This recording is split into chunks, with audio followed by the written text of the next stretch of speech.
این انسان نادان در حالی که آفرینش خود را فراموش کرده برای ما مثل میزند و میگوید این استخوان‌های پوسیده را چه کسی زنده میکند؟ بگو آن را زنده میکند همان کسی که اول بار خلقشان کرده و او بر هر خلقتی آگاه است. همان کسی که از درخت سبز آتشی برای شما قرار داده و شما به وسیله آن آتش می‌افروزید.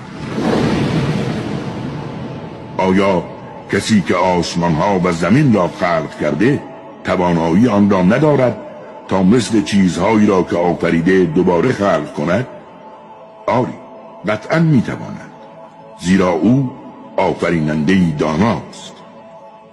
بدانید که وقتی ارادهش بر چیزی واقع شود به آن میگوید موجود شو، بیدرنگ موجود میشود.